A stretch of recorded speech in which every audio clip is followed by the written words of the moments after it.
Tapos ng tagu-taguan, yoko na maging batukan. Ngayon wala nang makakaagaw na ulam doon sa aking baunan.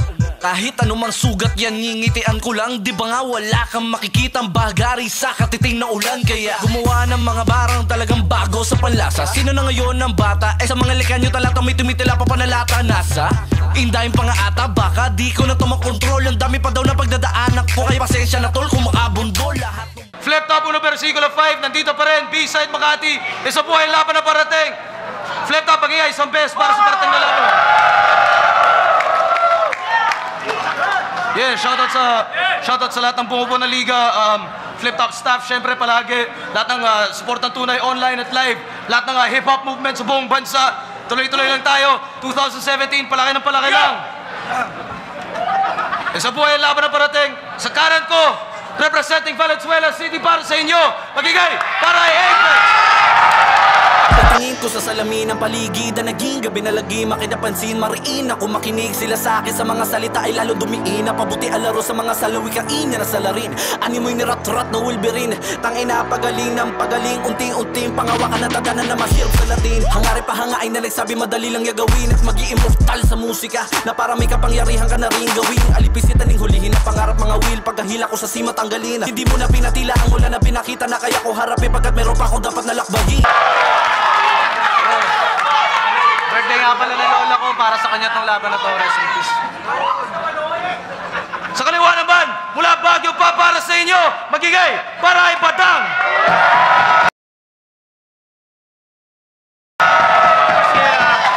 Lupin Youth Organization, Arthur Ryan, Pagis Point, K1 Records, Kane, G-Word, Jomer Mende, Giovanni Mende, Paring Andok, Paolo Corico. Happy wedding nga pala kay Kela at Yang. Nanalo si Apex to coin toss, piliin niyo mauna si Badang. Tig 2 minuto dapat, 7 ang hurado natin. Isa buhay, pakinggan natin, unang banat. Badang. Hoy, Chinito na Asyano! Bakit ka lumaban dito? Para pag nanalo ang bahay ipasimento? Ikaw lang yung umapak ng barko na walang pera sa bangko. Kala ko ba naman simento? Momento mo to, rapper na... Momento mo to, rapper na desperado na parang si Makagago. Sa sobrang ulul mo, pati payo ng magulang niya, nire-rebat ni Gago. Yan ang yan ang epekto ng rap sa kanya. Di bali ng broken family sila basta't may bars siyang dala. Aboy bars pa. Diyan bilib ako na bilib sa'yo. Kaya try mong bumili ng karne sa palengke tapos bars ang ibayad mo. Tangina mo. Tignan natin kung di ka saksakin ng tendero, pindeho. Ganyan ka. Magaling ka gumamit ng bars. Tatanungin mo pa yung mga fans, gusto niyo ng bars? Gusto niyo ng bars? Pumunta kayo sa Makati, there's so many bars.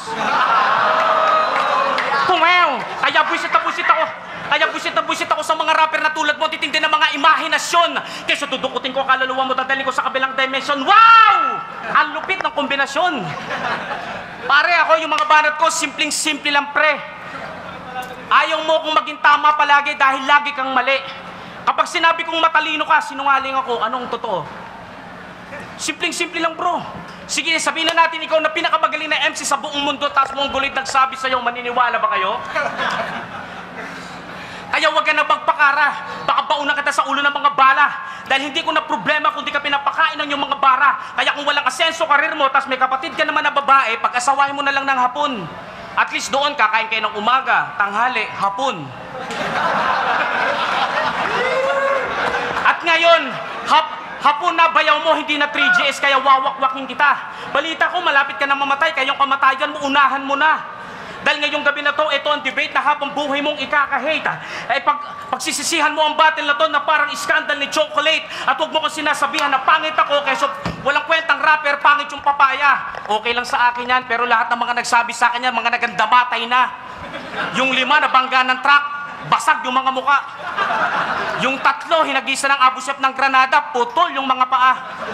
Kaya Apex, huwag kang mag-alala, kalma ka lang. Darating ka rin dyan.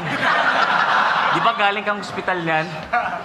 Pero fuck you ka! Kung iniisip mo ito na pinaka-the best ko, mga barang simple pero press ko, automatic ang lumalabas sa bibig na para na press mo. Ako lang naman yung rapper na mataas yung presyo. Samantalang kayo, taga-komento lang ako nakapwesto.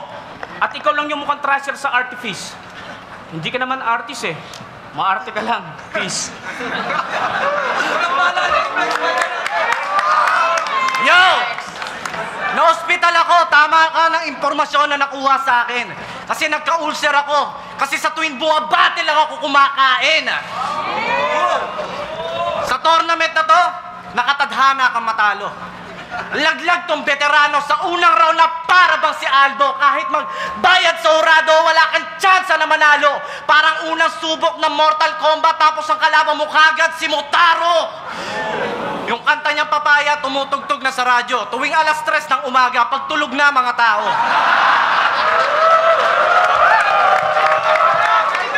Sa lahat ng laban, lagi na lang binabanatan yung kanta mo, maski laos ka. Kaya malabo na maging mabenta yung Papaya kasi lamog na. Napakayabang neto. Sa pinanggalingan niya, ayaw ng lumingon. Ang hangin-hangin. Flat naman yung ilong. Hoy, pango! Nakakapag-shades ka lang pag natutulog kasi pag nakatayo ka, nahuhulog. Sandamakmak na lait ang maririnig nyo kasi nga kupal to. Deep inside, gusto mo maging katulad ko. Alam mo kung paano ko nalaman na flat yung ilong mo? Ang laki ng butas, oh! Nag-double time siya kay Batas para si Glock 9, grabe. Talagang magkakarain pa yung sinabi. Tapos yung punchline, tae. Siya nga pala si Badang, ang bad boy ng masa, kumakain ng tae, parang baboy sa China. Di mo ba napapansin? Di mo ba napapansin? Sa isa buhay, palaging first round ka lang. Pinapakinggan sa'yo ng mga tao, first round mo lang. Dapat ang pangalan mo, first round Badang. Yung tatay mo, sobrang talino. Ang lupit, ang bigat. Bukas pangatlong balik, niya na ulit sa rehab. Yung nanay mo naman, amoy bugret. Yung bilat, kamukha ni Chapuset, tapos yung gupit, army cat. Siguro isa sa yung mami at daddy ay may lahi na monkey. Sa isa buhay, sali pa ng sali. Active ka palagi, ang bilis na mamalaglag parang panty ni Harty pag nakatira ng party tapos nakakita ng karki. Manager daw niya dati si Francis M. Ululi sa kang hamak na tanga. Porket tinapi ka ni Kiko sa balikat ng ilang beses, feeling mo hawak ka na niya. Republic Days pa lang para ka ng waiter na na-corner. Tapos binato mo pa sila Luni at Ron ng mineral water, bir yung in-order. Ang malas mo. Ang daming nang hate sa akin at ikaw yung mapagbubuntungan ko. Wala sa'yong tutulong na santo. Dapat tumutol ka ba o sumuko ka na lang bro. Mas maliit ka pa rin sa akin kahit nakatungtong ako kahit nakaupo ako habang nakatungtong ka sa bangko at kahit itaga mo to sa ulo ni Bato. Pinapangako ko na 3 round ka magmumumog ng bayag ko. Ano ba ang pinagsasasabi mo putang ina mo? Gagawa ka na lang ng invento, hindi pa totoo. Alam mo makapal-kapal yung palad ko dahil dati ako magsasaka. Baka pag sinampal-sampal kitang putang ina ka, makalimutan mong gago ka. Pareho kayo ni Shehi, walang utak, parang talaba. Pwede sila mampastos, pero sila hindi pwedeng pastusan kasi mga kupal talaga. Pero hindi sa akin yan uubrat na nga. Kamusta na nga pala yung girlfriend mo na si Basha? Naka-recover na ba siya? Kasi nung last Valentine's, tinumbungan ko siya. Ang sarap niya. Parang rally sa EDSA. Napakapit siya. Kaya okay lang sa akin kahit unggoy ang itawag mo sa akin. Dahil ako lang naman na yung matching na napakain sa girlfriend mo na mataba kung saging. Hinigit-higit ko yung bulbul niya na parang hinigit-higit ko yung bulbul niya na parang sumasayaw na baging. Dahil yung dalawang suso niya ginawa kong sanga na parang magdamag ako naglambitin na parang unggoy, unga, ano. Nabubuli na ba kita? Baka kasuhan mo na ako niyan. Demandahan parang nanay ni Ann. Kaya kung puro kayo kabaklaan, wag ka na lumaban dito sa flip top, putang ina mo, mag-parlor ka na lang. Total, suki ka naman doon, chismosong pakantutin. Mahilig ka pang gumawa ng storya. Dapat sa'yo magtrabaho sa Manila Bulletin. At yung estilo mo parang Looney. Yung mga bara naka-upgrade na. Ikaw pa naman tamping ng Play Store, lagi naka-update ka. Yan. Yan ang epekto ng kahuhuli ng Pokemon nakaabot sa disyerto. Nakahanap ng rare ni Tarantado ang nahuli, si Zaito. At hindi nyo pa alam, sausaw titi sa issue to. Para maging trending, makikisakay, para maging trending din si Gago. Pati post ko sa Facebook, binabantayan mo. Wala naman akong naalala na nag-hair yung nanay ko para gwardyahan mo ako. Ang gwardyahan mo yung mga amo mo, si Looney at si Abra. Dahil pag may nabwisit sa kanila at basagin ang muka, parang si Enigma. Kaya hugasan mo na lang yung plato ni Joseph Amara para lalo ka pang maging bantog. Dahil pag wala kang show, tagasalsal ka ni Ron Helly at kay Joji Porgy, himod-tamod. Kaya yung kamanyakan mo, malaklamsi ang bersyon. Ivan, hinihipuan niyo yung babae kahit hindi pa niyo karelasyon. Tandaan mo, Shanty Dope, yung kamanyakan niyo, nawawasak ng pundasyon. Kung si Apek mahilig lang sa dede, pero walang dede-kasyon. Time, bakasyon.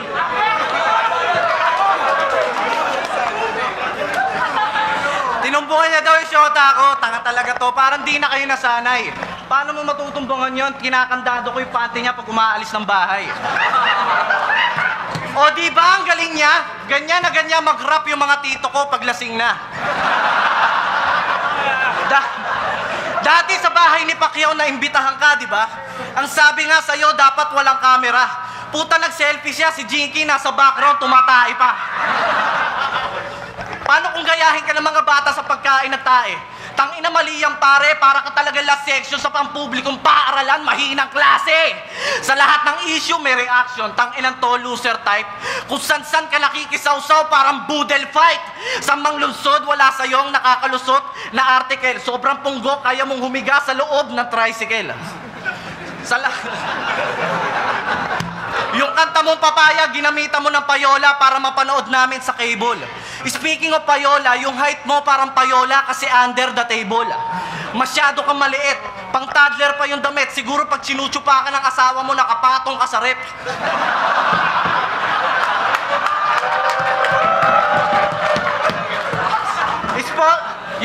Sponsor na daw siya ng yung alak ni Aklas. Ano yun? Yung Ipis beer, tang ina, pakul.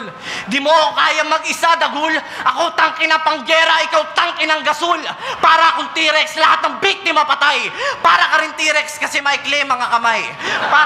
Para akong bulldog, madugo kung mangagat. Para ka rin bulldog, para ang bulldog maglakad.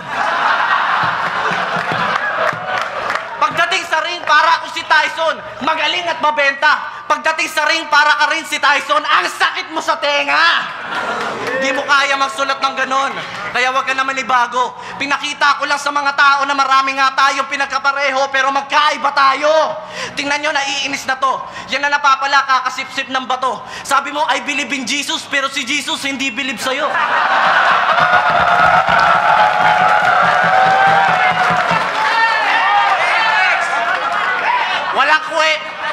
Walang kwentang nilalang. Kala mo 30 ka pa lang. Alam nyo ba sa kuweba ni Badang may autograph nila Eva at Adan?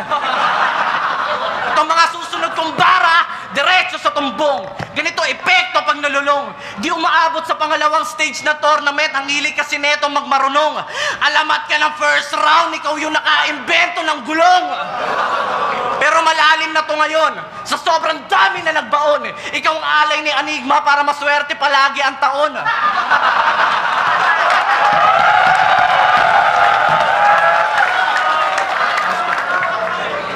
Para maswerte palagi ang taon, hindi mo maitatangge na ikaw na naman ang tatanggalin ngayon. Naging tatang ka na lang, hindi ka na tatangkad at tatanggalin kampiyon. Yung mga tira mo sa akin, hindi tumatama, puro the bless. Matanda ka na matanda, putang ina mo, bakit hindi ka mag-bless?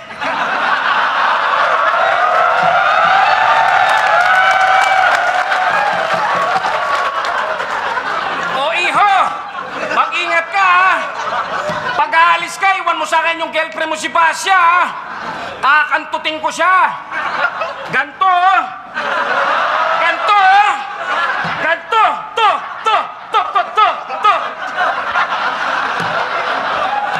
Kaya bilib na bilib ako sa girlfriend mo. Didila lang ng itlog ko, naglalagay pa ng lip gloss.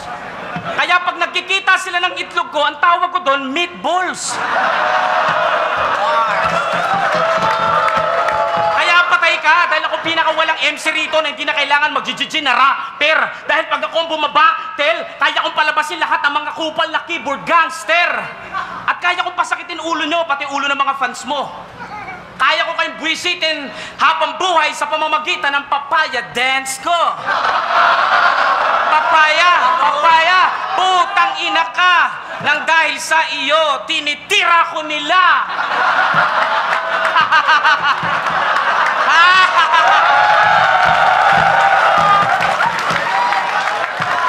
Ikaw ba talaga tunay na joker? Baka nagpapatawa ka. Multi ka ng multi, pero yung anak mo, iniwan mo siya. Irresponsable ka tanga. Magaling ka lang gumawa ng kanta, pero wala kang kwentang ama. Buti pa yung syota mong bakla na si Boss Lot, suportado mo siya. Nang kantot, salsal, kantot sa araw-araw sa puwet, at araw-araw din na pagtsupa. Kaya kahit itago mo yung pagbaho mo, tangina sisingaw pa din. Di ba pag pumatol ka sa bakla, tangina mo, bakla ka na rin? Ano bakla? Ano pinagmamalaki mo? Yung maliit na pagkatao mo? Ano pinagpapaaral mo sa punsong kapatid mo? Yung pagpapatsupa mo? Tangina ka! Wala kang karapatan magalit. Bakit? Titi ka ba? Wordplay.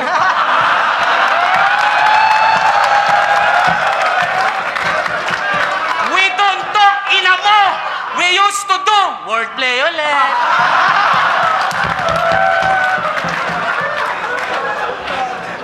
Kaya sa'yo na ang wordplay mo. Akin na yung mga related na istorya. Kaya pag hinalintulad kita sa hayop, wala kang katulad, hayop ka. At speaking hayop, nagkwento to sa mga nakantot niya. Ang pinakamahirap niya daw na kinantot, baka. Sabi ko, bakit? Isipin mo, dedede ka sa baba, kakantot ka sa likod, pupunta ka sa harapan para magpatsupa. Ang hirap nga.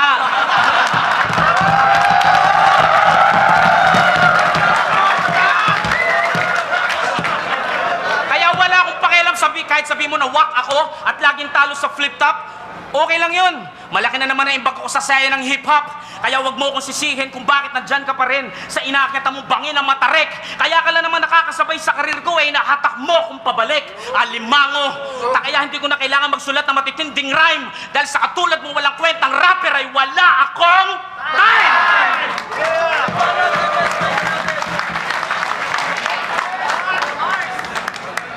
Autistic talaga. Ulo lang pangit mo, badang. Pinakapogi mong picture, waki ko pa lang. May alam akong paraan para galangin ka naman. Magretiro ka na please para sa aming kapakanan. Malamang ito na ang pinakaeng-eng kong kalaban. Paborito niyang rapper si DMX pero di niya alam yung spelling ng pangalan. Sa kabila ng lahat na gusto mangupal sa kanya at manulak, mga kalaban na gusto mangupak, mga haters na gustong lagyan yung ilong niya ng bulak at makita siya kasama sina Biggie at Tupac, di niya iniisip lahat yon. Kasi wala siyang utak! Pag 4 plus 3, ang sagot niya 7 kasi laging tinatandaan. Pero pag 3 plus 4 na ang tinanong kay Badang, hindi na alam. Kaya sa personal, nakakalito kausap to. Sabi niya sa Facebook, oh, wala kayong magagawa. Ganito lang kaya ng utak ko. Yan. Ganyan magsalita ang asensadong tanga. Dati-rati, bobo ka lang, ngayon aminado ka na. Ito ay mas tunay pa sa tunay. Hindi lang totoo pag inakyat ko ang pride mo, tumalon ako pababa sa IQ mo, siguradong bali-bali yung buto ko. Tingnan niyo yung sinabi ko, hindi alam. Ang sarap mong insultuhin ng pangmatalino kasi nakangiti ka lang. Pumunta kami na Starbucks para magpahangin.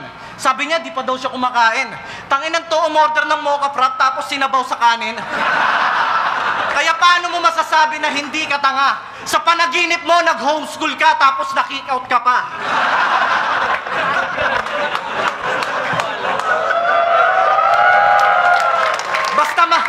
Basta maging veteran sa game, okay lang daw kahit walang pera tsaka fame. Kinalabasan, pinakasalan yung labandera nila Kane.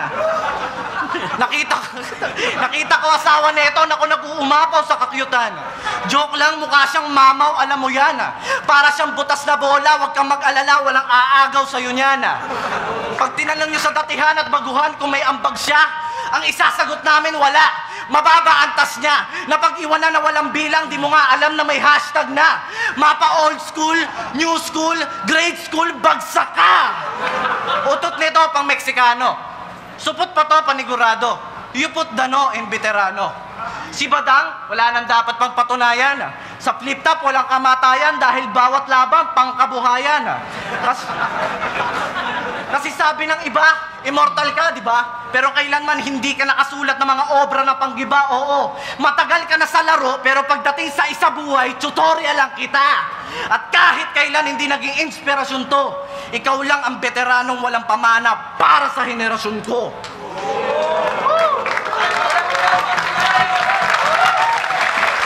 Una versikulo 5, isa buhay 2017 ang laban.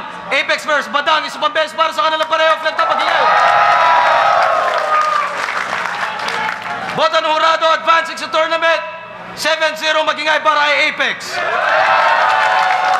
Salamat sa lahat ng pumunta. Abangan nyo lahat ng babattle. Thank you. Pala, yung album ko malapit na lumabas. Alauna.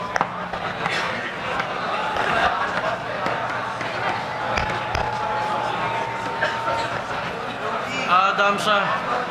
Sobrang lakas ni Badang, sobrang lupit ni Badang. All 3 rounds Apex.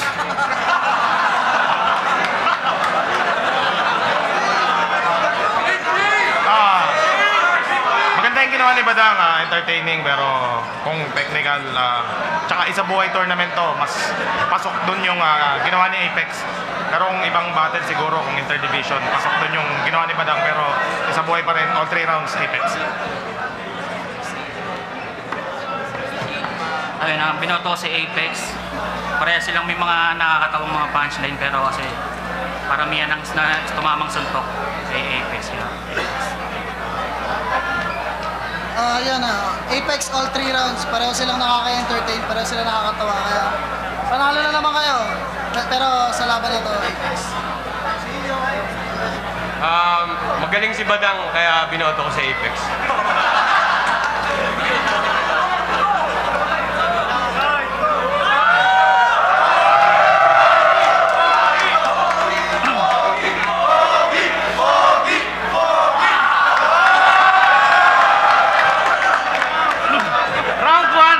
Round 1, parang ang ganda. Round 2, ang galing. Parang ang hirap pumili. Round 3, timira si Badang. Kala ko panalo na siya eh. Buta may round 3 pa pala si Apex.